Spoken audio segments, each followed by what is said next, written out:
Look at us. Hey, look at us. Look at us. Huh? Who would have thought? Not me. I feel like a really good way to introduce this podcast because I expect that's just basically going to be the analysis tonight. Look at us. Who'd have thought it? Anyway, hello and welcome to the Scottish Rugby Podcast brought to you by the Scottish Rugby blog. I am Cammy Black. What a podcast we've got for you tonight. What a momentous game at the weekend, England and Scotland. We'll get to that in a moment. Joining me, though, to go through it, we've got John Anderson. Good evening, John. Good evening, all. How the hell are we? We've got Craig Manson. Hello, Craig. Good evening. I have engaged smug face. Good. Johnny McGinty's here as well. Hello, Johnny. Good evening. My face is always smug. And Ian. Hey, hello, Ian. Hello, last and very much last least. Hello, everyone. Least smug. I don't know. No, not after how Matt Ferguson played. No. I feel like a 40-minute segment coming on just on Matt Ferguson at 18. Look, there's so many areas where this entire podcast can just turn round and say, "Ha, we told you so," and we're going to spend about an hour doing that. You can watch us live. We're live Wednesdays 8:30 p.m. on YouTube, Twitter, and Twitch. You can also download the podcast afterwards on Apple Podcasts, Google Podcasts, Spotify, anywhere else that you can download audio podcasts. You can also sign up to our Patreon, patreon.com/Scottish Rugby Podcast from £3 a month. And that will get you extra weekly bonus content because we record a little bonus podcast after the main one. And you also get ad-free versions of the main pods as well. So, shall we just launch straight into this? Seems reasonable. I think the overall thing that we should start with is, and a lot of the kind of reaction to this is have Scotland finally arrived? I mean, are we now at a point where, as Scotland fans, John, this is the new normal? We shouldn't be expecting to go into these games and lose. We're going to be competitive from here on in. This is it now. So, yes, to a certain extent. I think as Scotland fans, we've kind of come up across this quite often, and I think there is an element of, I think this team's very special, and I think they've been building, and there's been components that have been added to the team that have really started to make it a team that can certainly compete. And obviously, the last couple of years we've been quite close. So I think we really need to be optimistic, and I think we can be really confident. Like, we've sat in this podcast and said we don't feel necessarily that we're at all worse than the other teams. We should be beating them, in our opinion. So have we arrived? I think we arrived a couple of years ago, actually, but it just takes time. And let's be honest, we're playing against some of the best teams in the world. Like, England, despite the fact they're apparently ranked third in the world, which world rankings maybe need to be adjusted a wee bit. But England are a great side. Ireland are one of the best in the world. If not, I said on Twitter this week, it's great to see Ireland being the best team in the world 18 months before the World Cup, as per usual. These are really good teams, and Scotland we have been a long way behind them in the past, and we are probably on a par with many of them now. So I think we should be really confident where we're going with this. Should we expect it long term? Maybe not necessarily. I think, Scotland, we need to. This is probably the first generation of players that we've had that are truly competitive in the Six Nations era. It's about that next pipeline. It's about making sure that the talent coming through is up to speed quickly and ready to go. Scotland have never done that in the professional era yet, so let's see how we manage that. But that sounds awfully like a future John problem. Let's just enjoy the moment just now. But I mean, Craig, but Scotland have depth, and I think that comes down to a lot of what went well on Saturday and what's gone well for Scotland, certainly over the past 18 months, is you can have someone like Grant Gilchrist come in, and I know we've got different opinions on Grant Gilchrist on this podcast, but Grant Gilchrist had a hell of a game, and he would probably have been fourth choice a year ago for Scotland.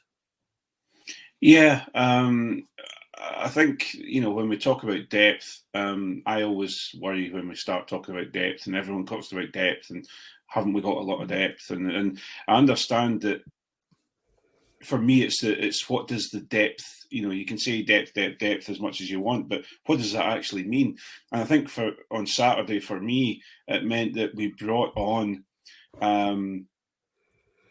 our finishers, our replacements, our subs, whatever you want to call them, and there was either a step up or there was no change in what we could do on the field, and I think the big issue that Wales have, for example, and we'll talk about that further down the line, I guess, is the fact that we're getting things together, and it's taken some time, but we're getting things together. Our professional teams are working well, and they're producing young talent coming through, whereas we don't seem to have that in the four region Wales setup. So I think we've got the right coaches, the right players at the right time, and it's now starting to show. Matt O'Hanrahan saying on YouTube, Craig, were you scared of swimming as a child? It's okay to talk about depth.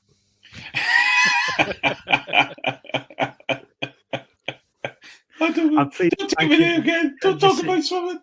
Matt, thank you for keeping that clean. Because that could have gone another way. Johnny, how are you feeling about right now? Realistic. I mean, you go into these games and there's always a little bit of nerves, but personally, I got about half an hour into that match and thought this is going to be despite all the England pressure, the defence is holding up well. We're going to be okay here. Yeah, I think as much as we're talking about have Scotland arrived and things, and we're going to gloat about this and we're going to say we were right about that. I will once again hold my hands up and say could not have been more wrong about Chris Harris, because he was phenomenal again on Saturday, and he's just the last 18 months or so of him, I think, has been the difference maker for Scotland. So if we can keep that up, Fraser Brown was on the BBC pod this week. So I heard a bit of it on the radio this morning, and he said something really interesting, which was that we'd gone out there and beaten England on Saturday without really playing any rugby. So I think that Scotland kind of have this idea that we've still got our own game that we can play. We didn't do that on Saturday. If we can go out and do that against Wales this week, it could be a totally different game, and I think Scotland have got to be favourites for that. Yeah. Ian, how are you feeling about Scotland right now? Worryingly confident. I'm not comfortable with this whatsoever. Also, Moshe Chen, you're correct. We do not call them finishers, Craig. They are substitutes or replacements, not finishers. They're binges. The Mick Bomb squad. No, I think I was the same. As you, Cammy, I think with an hour gone, I was just yeah, we're losing, but I'm not worried. We'd weathered the best that they'd brought to us, and even though England and Eddie Jones had been given it the Scotland the red hot favourites, you look at that England team, that's still a team with a lot of quality players, a lot of Lions players, guys who have won titles and championships, but we were able to hold everything they had, even the bright young talent Marcus Smith, who did play very well, but he's in the shadow of the master, wasn't he? He played okay. I think that's the thing. And we're all right. We can't talk about the England team on this podcast, if not to just mock them. But he was all right. Do you know what I mean? He was really slow. I mean, I was watching Squid. For anyone who hasn't seen it, Squid has done an analysis of the game. It's excellent as always. I was watching it before we came on, but the number of times that he just kind of does a little kind of duck kind of waddle to try and half step 30 yards behind the gain line to give everybody it gives the Scottish defence all the time in the world just to move up very slowly and cut off all the options. He was all right. The thing you've got with Marcus Smith is because of the way the press have hyped him, and because of probably England are a team that through a couple of injuries, but also through just mismanagement, find themselves in a position where they've got the most professional rugby players in the world, yet they've got the least competent, like, international side they've had in quite some time. And Marcus Smith's coming in. I'm not saying Marcus Smith's not a very, very, very talented individual. And it was interesting watching. It was Finn Russell was interviewed and he was asked about, would you like to play under Eddie Jones? And the answer was pretty telling. Of course he wouldn't. And, think about Marcus Smith playing under that. Like, the guy's been tearing it up in the Premiership. He's a very, very talented player. And, we're Scottish rugby fans, but we all know a good rugby player when we see one. And he's playing under an Eddie Jones game plan that just it'll stifle him. And, I don't want to predict a Danny Cipriani situation here, but there's every possibility of it because English coaches are so risk averse. And just think who's next in line for that job. If you think Richard Cockerell's coming in and going, Marcus, here's the keys to the Ferrari, off you go, son, you've got another thing coming. I think one of England's biggest problems is, and it's something I was starting to say, there was a Rugby Pass chat after post-match that I was on, and then my Bluetooth headset I used was dying. England's biggest problem is they have had no succession planning at number 9. They're still stuck with Ben Youngs, who is adequate, I would say, but he's not very interesting. I mean, even a couple of years ago, they're calling up Willie Hines, at the age of 32 on like a grandparent rule. What? Because he looks like a grandparent. And then probably like but then you look at it, and because of that, one of the best scrum halves in England ends up scoring a try against them this weekend. Yeah, and also they've lost, like, they never gave Dan Robson a shot when he was playing well, then he got badly injured. Ben Spencer's been there. They were still picking Richard Wigglesworth up until he was like 35, 36. Sort of flight commander Dickie Wigglesworth reporting for Josie Sam. So yeah, how long was the contract that the Rugby RFU gave Eddie Jones after the World Cup? It was like 3 or 4 years. 500 years. Well, we're going to see centuries of Scottish dominance. I think we've spoken about this before. Jones he's that kind of character that he comes in, as like Cockers, comes in, makes a lot of noise, noises a lot, puts rockets up arses, gets performances for a while, and then players have said they didn't like going training. They would refuse call-ups. Like, oh God, he's going to put us through the ringer. I think he's, and I've been saying this for over a year to any England fan, listen, he's damaging that England team. He's damaging that squad. He was contracted through to the next World Cup, so 2023. Which is madness. Yes, I mean, I just... And we know the RFU are skint, so there's no chance we're paying him off. So that's the thing, though. You've seen... I don't know if... I was listening to an interview with Cammy Redpath, and he was talking about how he was looking forward. He looks forward to going to Scotland camp because he has a real good laugh with the guys that he knows, and he's getting to know the other people that are within the squad. He has great fun. They even the hotels that they have to stay in, because some guys get to go home and some guys don't because of obviously the distance. They still have a great time together.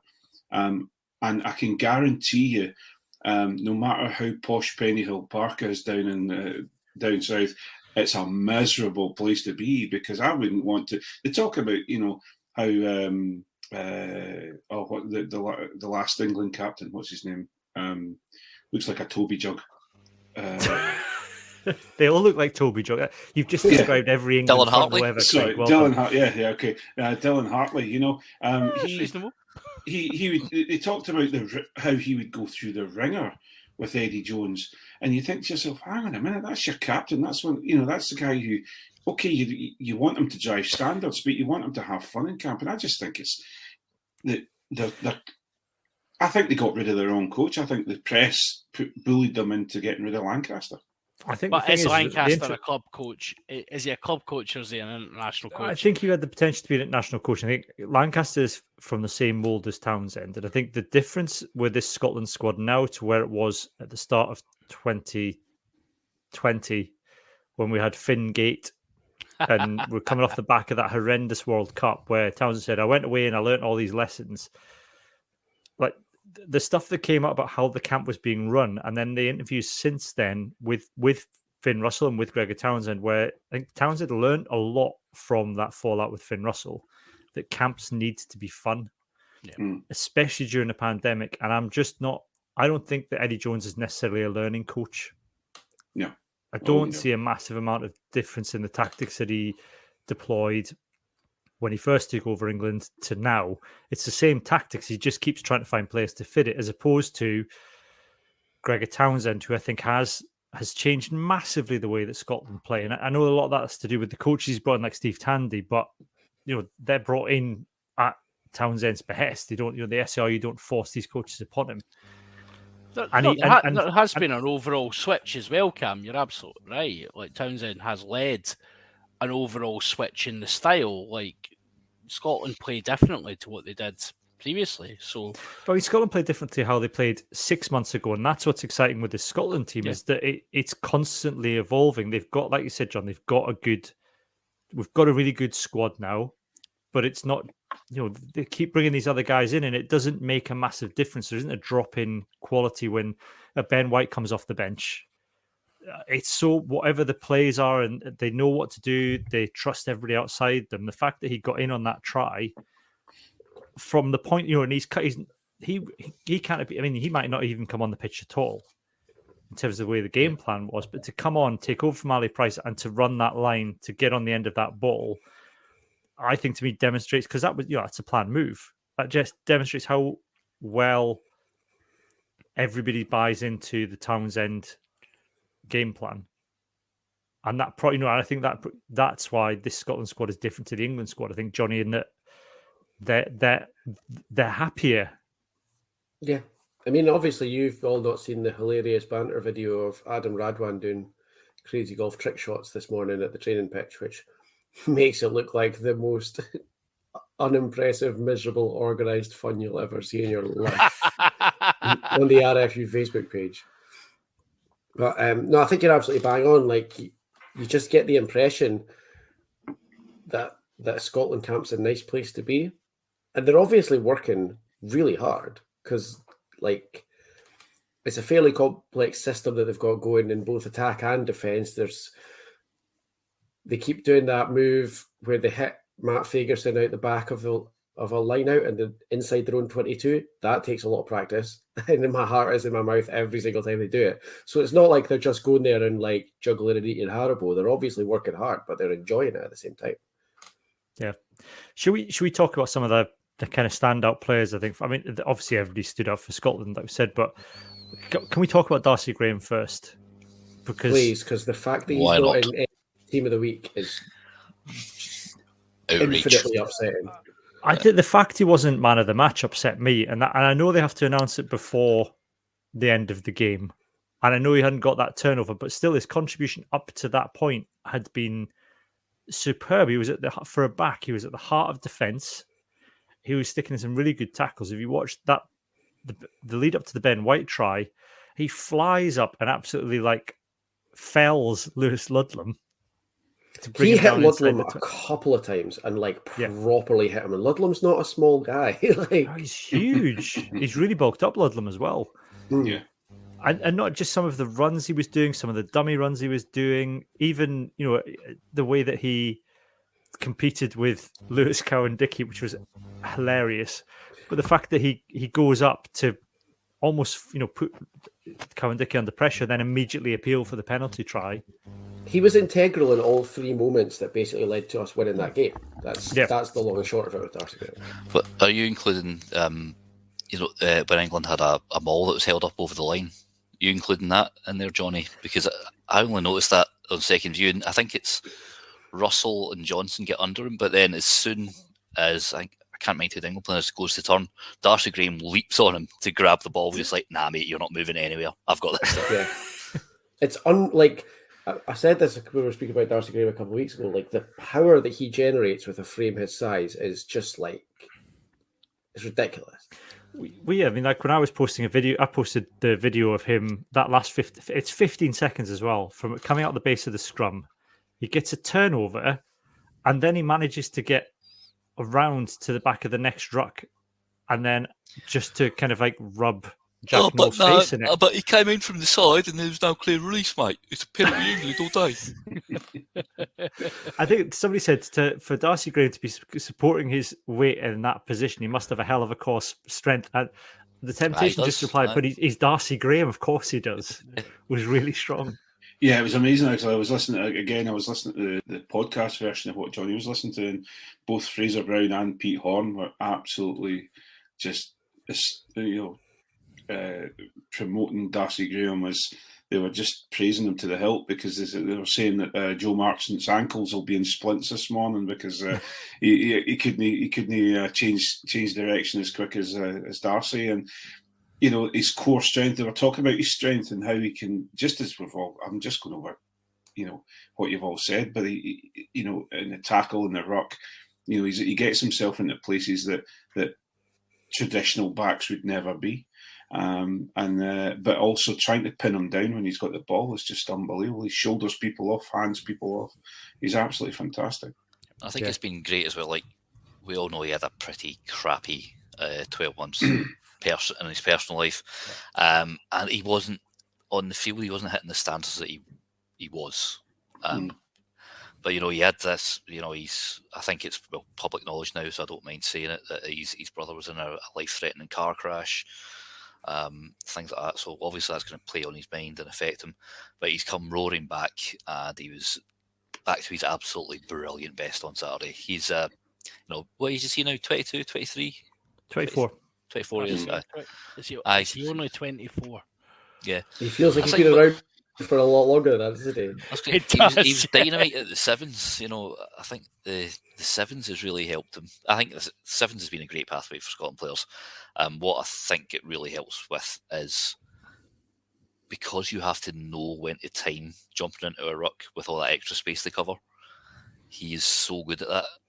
And because he has he's got such a dynamic leg drive, he's short to the ground, he gets right in there. And also a lot of his attitude. Darcy Graham is, if he's not a lion next time round, there's going to have to be some ridiculously good players ahead of him. It was one of the things we talked about with the sevens as well, Ian, in terms of the first up tackling. So a guy like Darcy Graham, who obviously isn't the biggest guy and very much does punch above his weight defensively. In sevens, there's no hiding place. So you make your tackle and that's it. You have to. And if you're going to be a good sevens player, there's no way you shy away from defence. So I've talked at length in this podcast actually about how important that, like, we talk about the attacking side of sevens and how exciting it is to see players running at pace and passing and all that, but actually I think the defensive side of sevens is where we could really start to make some real gains, because we're having to teach players to you just have to smash your man, end of story. There's nothing else for it. So I think Darcy's benefited from that significantly. Yeah, and he constantly proves everybody wrong. I mean, the fact that I think on this podcast, I think in 2018, early 2019, we're laughing, saying there's no way Darcy Graham makes a World Cup squad. It's far too early for him. And then, there he was, absolutely tearing it up. So, and then I think, and people that say, he's not good under a high ball, I mean, that's just not true. He's not, clearly he's at a disadvantage in competing against a taller player in the air, but he gets height when he needs to, and the answer is, as we've always said, is you just don't stick him in the backfield. Yeah, he's up in defence, smashing players 3 times his size backwards. I think we actually both our wingers were good under a high ball on the weekend.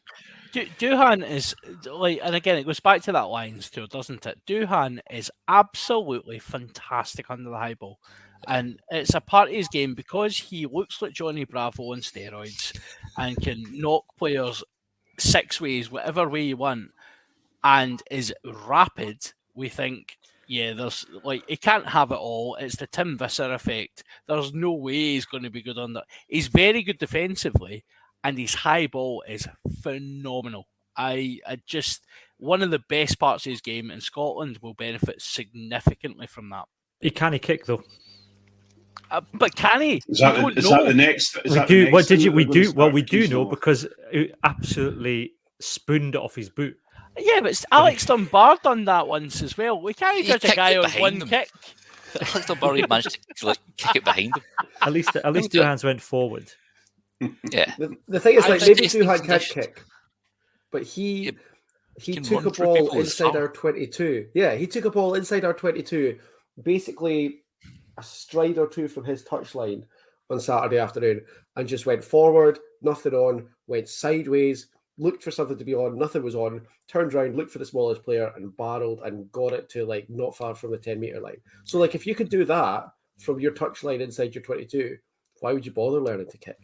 So Yeah, I mean, either his debut or his second cap against Italy, he was in the same kind of position, and instead what he did was he's like, all right, his left hand side as well, so he's not got a left boot. No, well, he's not got a right boot. Never mind, left boot. So what did he say to? He just goes, all right, I'm going to blast. I think it was Giraldini. He blasted past, and then he sat down Negri, Sebastian Negri. You know what I mean?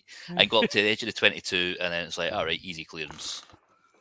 When you're that size, sitting down a back row and just setting it up for the guys that you like, we talk about rugby being a sport for all sizes and shapes.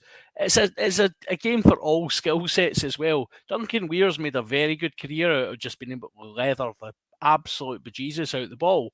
So, get it to the guys that can actually do that. Duhan's going to smash people and get it into that position. That's fine.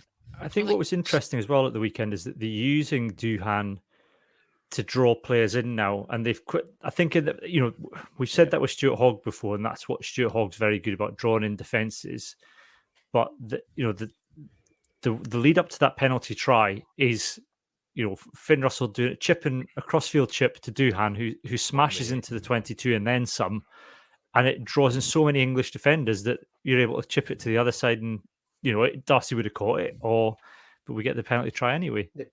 If you've seen Sam Larner's analysis of Ben White's try, he says a really similar and quite interesting thing in that one, because Scotland go one way and then come back the other way, and even though England are underfolded because of Scotland go back the other way, Elliot Daly, who's got Duhan on that far side, is screaming for more men. And so they're bringing people over from the side where the play is about to go back to, because Elliot Daly is a phrase that I would use in the Patreon half himself about the fact that he's been left on that far touchline with Duhan and absolutely screaming for players over, and that's how they end up short on the side that Scotland actually attacked it. It's almost like Batman, isn't it? You kind of create enough of a myth around Duhan, and everyone's seen what he can do and the destruction he can cause. Just the mere thought of a ball being shipped out to him causes defenses to absolutely panic and create more space on the other wing. Are you suggesting he is Duman? Duman. God. Oh, the imagery is going to be fantastic. Let's stick with it. Let's stick with the backs then. Before we move at the forwards. Finn Russell again, just a phenomenal game. Craig, I think there's a lot of people. I think again because he doesn't do, he's not doing the mad crazy Finn stuff. Everyone's like, anybody could do that, but the way he manipulates defenses and the little things he does, really it's game changing. Yeah, I won't have anyone say a word against him in this game today. On Saturday, he was up. He showed the Finn Russell he has become, and he recognised the fact that we're under a lot of pressure from England in the first 20 minutes. He ordered the guys around. He moved the team around where he needed them to be. You just need to look at, no matter what anyone says, if it was 58 seconds we were in their 22 for the whole game, and we came away with the win. And if you think, that piece, that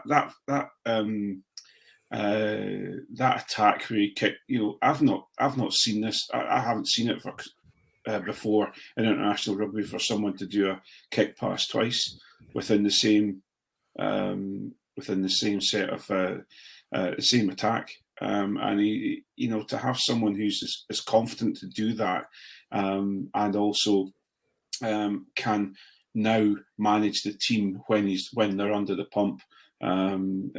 He's grown into some, if he hasn't been world class lately, he is now world class. Yeah. Best flyer from the Northern Hemisphere, Ian? I'm a big fan of Intimac, to be honest. Oh, it's not even a 10. He's better at 12. He's better at 12. Is he? Yeah, but he's so beautiful, though. He's beautiful. He's so handsome. Oh, sorry. He's so damn handsome. And that was the trap lead. I'll get my pen out and write down the time you said. 34:15. Right, best starter is 34:8, to be honest. Me going to bed late tonight. Intimac at 12 is magnificent. Jalabert's a great 10. Intimac's not a 10. He's a 12. Nonsense. Well, how many times has France won with Jalabert at 10? Not as many as they should have, but Intimac's beautiful at 12. And also, brilliant. But Finn Russell will still take it. However, I'm still saying, regardless of how beautiful and good Rowan Intimac is, Finn Russell is still the better player. Yeah, I do think he is the best fly half in the Northern Hemisphere. And he's up there with the world. I would agree with that. You can't deny that he's, we saw he's better than bigger. Pollard is pretty one-dimensional. And for all the, Sexton is amazing at what he does. But like Craig said, who has ever, two kick passes, and they're probably two touches in a row that he would have had. Would he have been involved much as they brought the ball inside? And also, not just that, they're on the money. You know what I mean? His kick passing is as accurate as a number 9's passing from hand. It's no one has that skill. I'll tell you one thing, though. Close to that level. In Johnny Sexton's defence, he can take a shoulder into his chest and get a penalty for holding on to his forehead really, really well. If there's anyone that's a diver, I've never seen such ridiculous. My God. I can't believe it. I can't believe it because it's Johnny Sexton. Craig, I don't know if you, if our paths had crossed at this point, but when I remember that time when Hamish Watson, the game in Dublin a couple of years ago, Hamish Watson, Sexton spilled it, Watson drove into him sort of right in the chest. Yeah. Sexton had to go low to pick the ball up and then sort of drove up and hit him in the neck, and Sexton went down holding his face. Yeah. So I called this out, and oh my word. I think it was 450,000 views later. Do you know what? Darcy Graham liked it as well. Yeah. Which was great. Our friends in the Emerald Isle were not a fan of their... Are you allowed back to Ireland after that? Saint Sexton. I've already been. Out. The thing is, people from Cork completely agree, and it's true, he has been shown to dive. There's no two ways about it. It's just the rest of the team are really good. Hashtag rugby values, guys. Even that game, when that incident happened with Watson and he went down after standing back up and then realising that, I think Scotland were going to get a scrum or an attacking line out. He then went down holding his face, and Cian Healy just went around and just went, "Get up." Get up. Your game's already. Yeah. It's really poor, and it really bugs me actually, because it's this situation where it takes away from him so much. You're absolutely right. You've got a guy who is I don't really care about the future development of fly halves in Ireland. Frankly, I would quite like it to be stifled, but you've got a guy who is obviously a massive hero to a lot of young kids in world rugby, and he's throwing himself about like a footballer. And I'm going to use that term very deliberately because, we do know footballers have got more of a tendency to dive about, but it's exactly what he's done. And yes, people will come back and say, "Oh, but Stuart Hogg in the World Cup and all that nonsense." And yet, some people have done this in the past. It's about your reaction to it. Sexton has a consistent pattern of getting hit in areas. Now, it might just be that every bit of his body is now made of shortbread. So therefore, when he gets hit in his leg, it hurts all of him. And that, if he wants to explain that, that's fine. But actually, I just think he's a cheating twat. That's like Stuart Hogg was 22 when he did that. You know, he did that dive. Yeah, he he wasn't apologised 37. instantly. Yeah, he apologised instantly to Nigel Owens, and then a couple of years later, he apologised. There was an interview ahead of a Six Nations campaign. He was like, "Yeah, I'm so embarrassed at myself," and it was also because that was also around just after the time when he was angling for a move to Ulster. That was Ulstergate. Yes, Yeah, he was in a bad place. Yeah, so he realised he'd actually been Ulster? Partly Glasgow at the time. But we'll get back to Finn Russell because I don't want to spend too long talking. We can talk about Johnny Sexton more in the Patreon podcast in a bit. Sorry, Cammy. No, it's all right. Any opportunity to slag off Irish players, let's have it. Johnny, I mean, I think the other thing with Finn Russell, and people don't often see this unless you're kind of watching the post-match analysis, but it's the kind of way he controls the team. You know, he's constantly, for the guy that's kind of got a reputation for being laid back, he's constantly pointing and ordering everybody around him and telling them where to stand. So he's so integral to the Scottish team and the way they play. Yeah, and I think that like his kind of the perceived kind of laid back persona that he's got probably helps in that regard, because I think he's obviously like people around him trust him because he never looks flustered. So he keeps going all the time, and he's always like he's calling for men over here, he's calling for this, he's calling for that, he's calling for that. And like as much as he is constantly going, he never looks like anything's bothering him. So I think in the middle of a game like that, if he's going, you do that, you do that, you do that, but keeping his composure, it's dead easy for everyone around him to just go, yeah, okay, this seems fine. Yeah, I think that John saying that, was it Josh Smith on YouTube saying the read that England didn't have a hooker and the set up and kick to take advantage of it was superb. And you watch, and he manipulates the English defence to give himself time to kick through, and for Hamish Watson, to chase through. And then, England don't have a hooker; they can't bring on a temporary replacement. It would have to be a permanent substitute. Yeah. And it's no accident. It's that's the difference. Like these situations happen, and you go, "Oh, that's worked out. That's great." It's no accident when Finn Russell does it, because he shows it every other week. That he's able to see the game in blooming 14D, and just understand. Yeah. So literally red pill, blue pill, Finn Russell. It just sees the game, and it's actually something that I read an article quite a wee while ago about.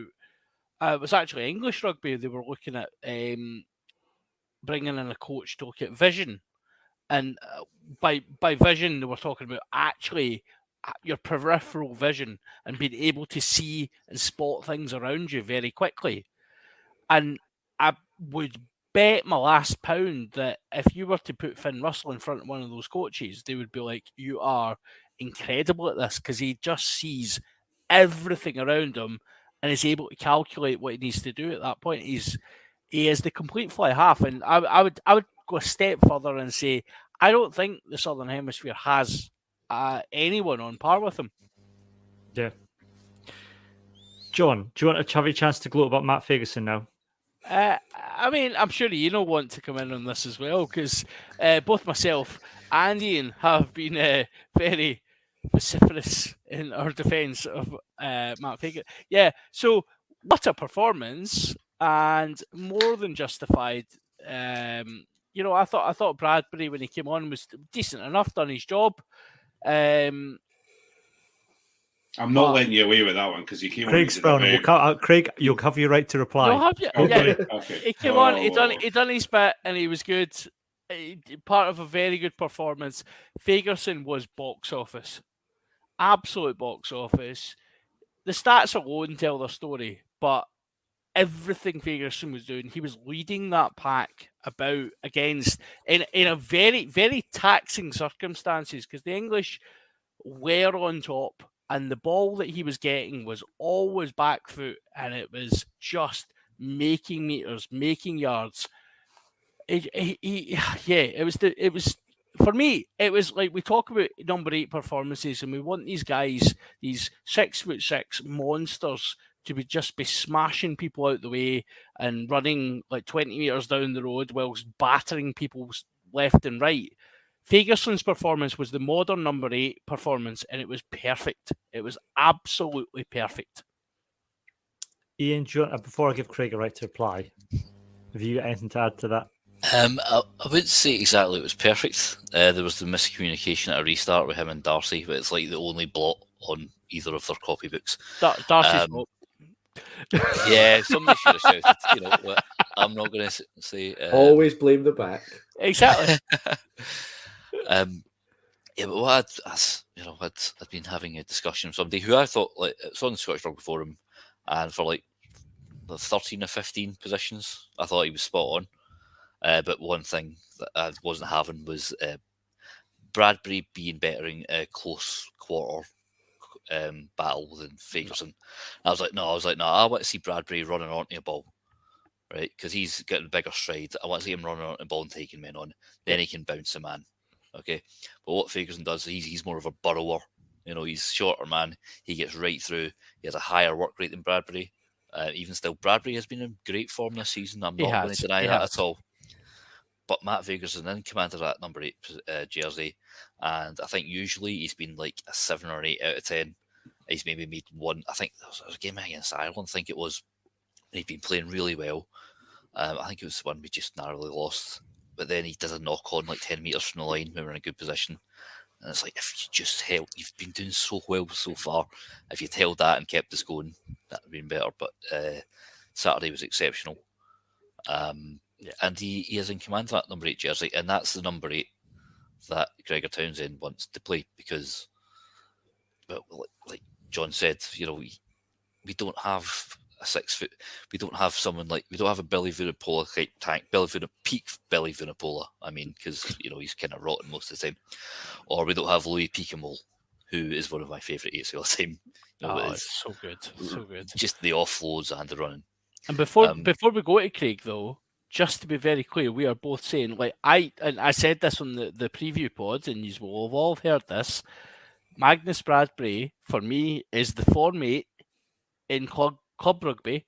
I think he has been phenomenal this season. I've been really impressed with the step up he's taken. I think that we're starting to see this potential that we've talked about for what feels like 100 years. And I think Bradbury has a place in this squad now. I wouldn't have said that before. I would have said he is a guy who has all the talent in the world but doesn't take his chances. I think he's got this option now, and I think he will. I think he'll slot in against Wales, and he'll be. I've got no doubt he'll end up being man of the match and knocking people always. But for me, Ferguson took the challenge of that Bradbury playing better at club level, and just said, you know what, this is my shirt, and I'm keeping it. So jog on, son. I suppose I know you don't like talking about depth, Craig, because of your experiences with swimming pools as a youngster. But one of the bonuses of having depth is that, you know, Bradbury came on and slotted in, and like I said, you know, there's no backward step, there's no drop in performance from a Scotland point of view, but with Bradbury coming on and having Matt Ferguson having to look over his shoulder at Bradbury coming only drives Matt Ferguson on, and trying to kind of get past Matt Ferguson only drive Magnus Bradbury on. And in a way, you know, we kind of got the perfect situation here of two very high quality 8s spurring each other on for the next few years. Yeah, Matt Ferguson was the right number 8 for the game on Saturday. He does incredibly. I agree with both John and Ian when they say Matt Ferguson's a standstill 8, as in he can take a ball when he's standing still and he can still gain yards. Magnus Bradbury, again, as Ian has said, he does his biggest damage when he's on the move.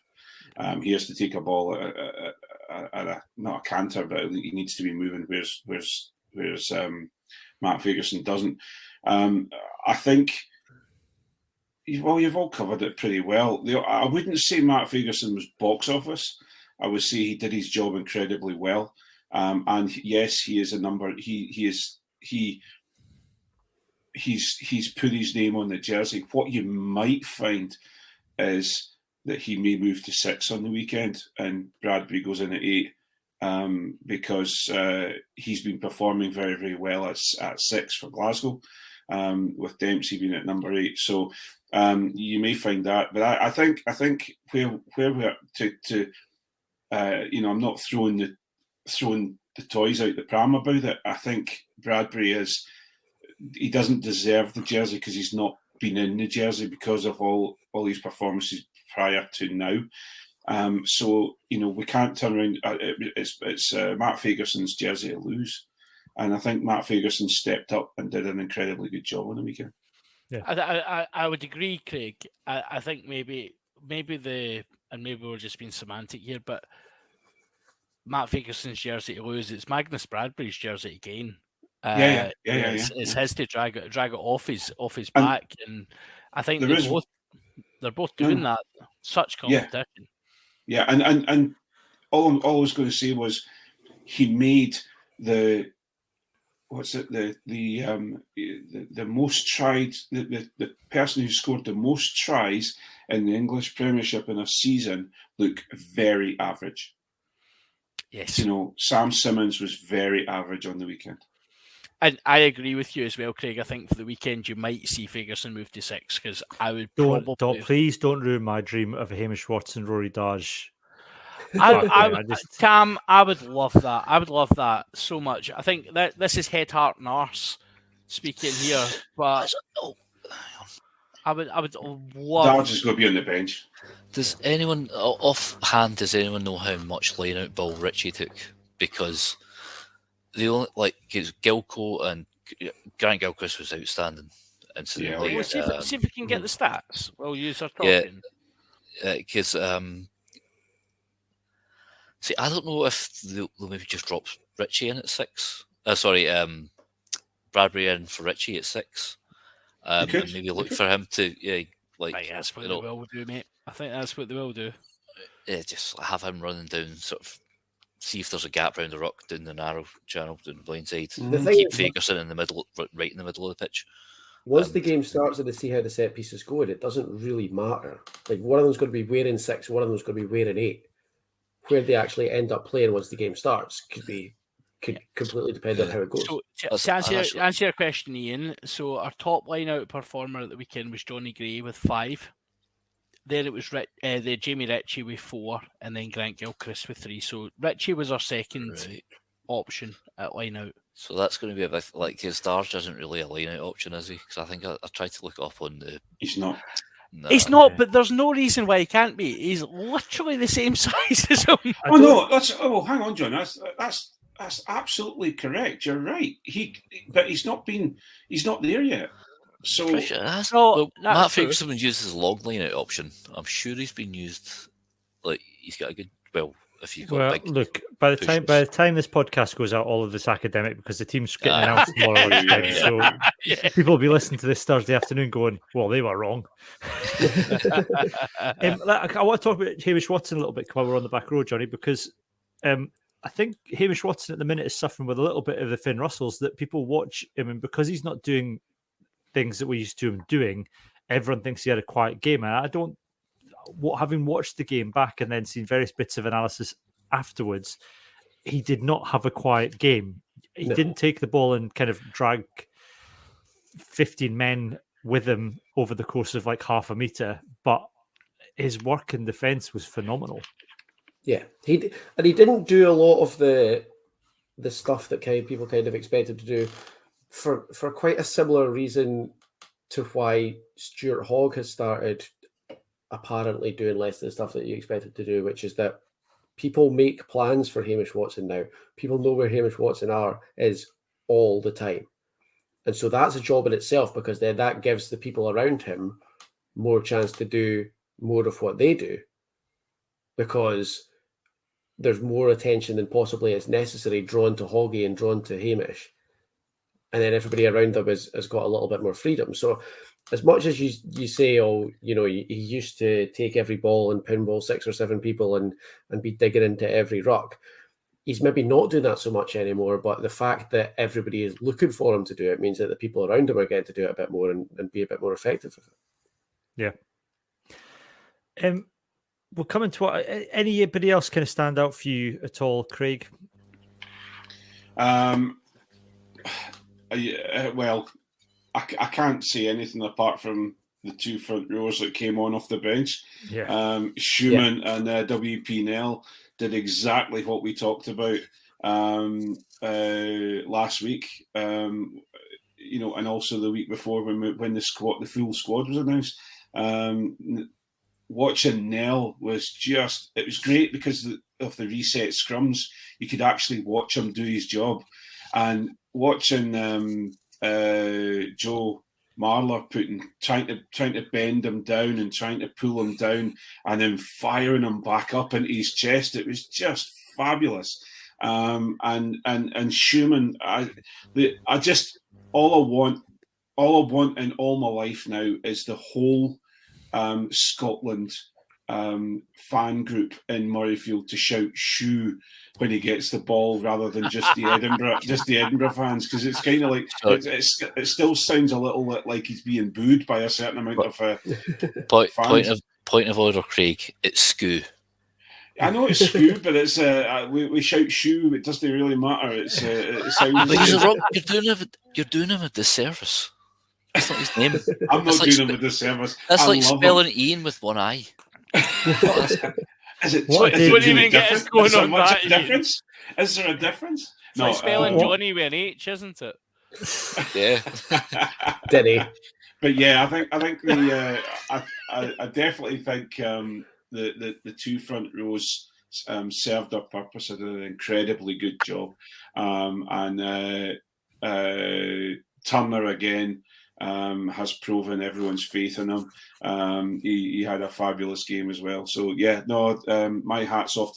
You wouldn't expect anything less from me to take my hat off for the front rows. You know, I did enjoy there was I think it was just before either the last scrum or the second last scrum, and there was a close up of Joe Marler on the ref cam, absolutely blown out of his arse. Yeah, he was gone, and he's a replacement scrum. And the cut, and WPNL was checking his studs as if he still had another 20 minutes in him. Tell you what, WPNL did get pinged for being offside in defence once, which was just like the clearest indication of exactly. He's just like, I'm here to do the scrums, and I will walk backwards in between scrums, and if I'm offside, that's your problem. let's just get to another scrum. I'll do what I'm here for. And he's like, and he did it absolutely brilliantly. I thought it was phenomenal. Yeah. To give a big shout out as well to another front row, he's maybe not had as much love over the last couple of days than some of his brethren, but Xander Ferguson was the 3rd highest tackler for Scotland at the weekend, and for a tight head prop to be putting in 12 tackles in a game, missing none, by the way. Phenomenal effort. And you see that there's a clip I put on Twitter of Hamish Schwartzen literally tackling 3 English players. 3 people. Three. And everyone will try and argue he's not. He's just tackling one and another one's got him. It's like it took 3 English players to take him down, and he was defending the ball, right? But immediately after that, the first player to arrive at the ruck is Xander to try and win the turnover. Xander and Matt together as well, and just like a textbook. Xander did a lot of that. He was a nuisance on Saturday. He was an absolute nuisance. Do you know where else he was a nuisance? Rugby special. We'll get stuck into the game very shortly, but delighted today that we've been joined by one of the victorious Scottish players, Xander Feiges. Xander, thanks so much for joining us today. Firstly, how's the head? Decent celebration last night? Yeah, no, it was good fun. I had an early night, caught with the family today, but I think a few boys definitely ripped the arse out of it, yeah. Okay, I might just have to apologise for that, but I absolutely don't blame you for being overexcited after yesterday's football. That was wonderful. That's absolutely, because you can see if he smiled before the interview even starts, and then he stumbles over it when he's saying it, like he was put up to that. That's clearly, I reckon a fine for dropping the first scrum. Yeah, got to go on telly and say he's been told the to arse say out of that. Yeah. Has to be. Poor wee What I choir liked boy is- Xander as well. I know. Like, What I liked at the end of towards the end of the interview, you can hear an email notification ding go off, and like guaranteed he's on the press officer's laptop, and someone's email going, "What the hell?" Either that was Finn Russell pinging him a wee email going, "Aye, nice one, son." The Challenge press office were complete. obviously all too busy with Reece Tate dropping an accidental F-bomb during his under-20s interview on Friday night. Everybody, all squads in for media training Monday morning. Reece Tate's was totally unnecessary as well. It was just like completely for no reason in his very first question. It's kind of the modern version, isn't it, of the Finn Russell in the press conference using the stats to create a paper airplane to throw at Ali Price as he's doing his interview. As I was sitting beside him, and he's like literally taking it, and he's looking at Ali going, "I'm making a paper airplane, mate." And I'm like, "Finn, that's the official stats. What you're playing at?" And he's got his feet up in the seats and everything. And then it's like Ali's talking away, looking at him like, "Don't do this. Finn, don't." And he's like, "Hey." Like, oh, Ian McGilp has asked, "Can swearing like a chorister be a thing now?" Absolutely, Ian. Absolutely. Yep. Just for you. Well, look, I think we're coming up to the hour mark. Quick Sam Johnson appreciation moment. Yeah, go on, yes, you go. let's As do per that. usual. He's just solid, isn't he? He's just, he Don't just does even. everything you want him to do. What? He makes Craig, his what yards. Do you want to share it with the rest of the class? And today? on that bit when like Finn Russell pointed at him and just went, "Run over there, Sam. We were a bit short on the blind side." Yes, boss. Sprinted over. See, if that was Chris Harris, everyone would be blown their loads. No, it's just wee Sammy G. Okay. Not getting the love. Extremely underrated Sam Johnson. Yeah. What I imagine. Did you ever see there was a Why series is of he episodes? underrated? There's a series of episodes of Malcolm in the Middle where Reese joins the army, right? And he decides just to give into it and clear his head and only follow orders and becomes the perfect soldier. And that to me is Sam Johnson, right? Yeah.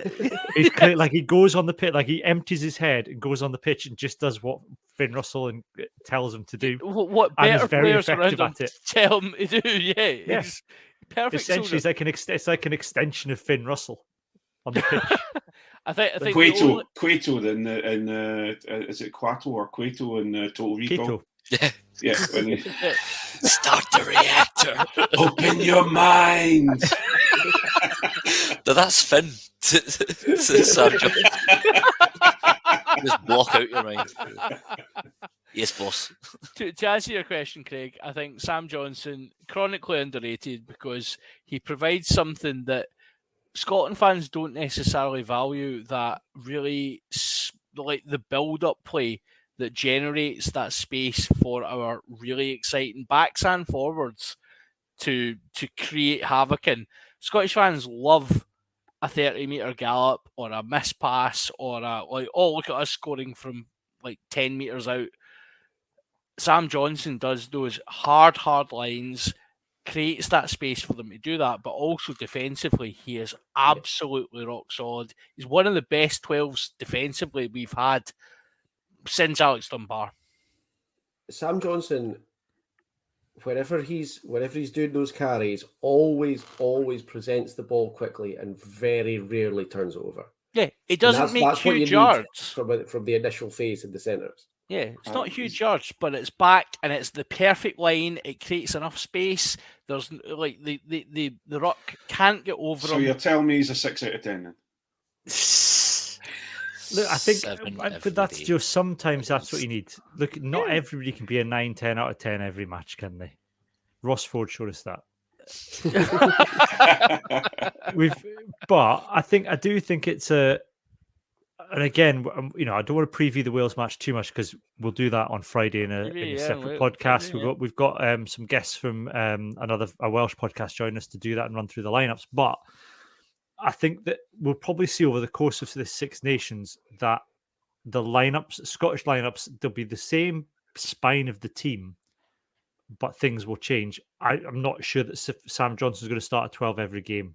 it's horses for courses, and Sam Johnson is the 12 Scotland needed against that England team, and it worked very effectively. I'm not sure he's the 12 that they'll need against Wales or Ireland or Italy. Possibly he's the 12 they need against France. I don't know. We'll find out. If Wales are going to start Nick Tompkins and Josh Adams in the centre again, let's get Sione on and see if he can make 7 million metres. Yeah. Okay. I think we've covered as much as we're going to cover in the main podcast this week. We will be back on Friday lunchtime for our Patreons live with a preview of the Wales and Scotland match, where we'll go through the lineups, kind of get a sense of what each team is trying to do, if there is any way of getting sense of what this Wales team's trying to do. That'll be available for download afterwards for everybody on audio podcasts. We'll then be back next Wednesday 8:30 to review the Wales game. We will just very briefly mention that we did have a live podcast planned on the last weekend of the Six Nations. That has been cancelled. So if you bought tickets for that, the organisers will be in touch about refunds. If you are the competition winners, again, they'll be in touch about that as well. We don't have any alternative plans to do a live podcast. However, if you are having a function that day, if you have a rugby club and you want us to come along and do something, then we're more than happy to do that. Otherwise, particularly put lots of money behind your bar, especially with me. Yeah, get in touch. Podcast at scottishrugbyblog.co.uk. We'll be in Edinburgh that weekend. Even if we all just end up in a pub watching the game together. Is it a Saturday? It is a Saturday. Yeah, super Saturday. Yeah. Good. Yeah. I'll need to go to work on Monday. I'll die on Sunday. That'll be fine. That's fine. Anyway, so that's it for this week. We'll be back, like I said, we'll be back next Wednesday, 8:30. If you are a Patreon, hang on, and if you're watching live, and you'll get the extra podcast in a moment. But for the moment, it is goodbye from me and goodbye from Craig, Ian, John, and Johnny. See you later.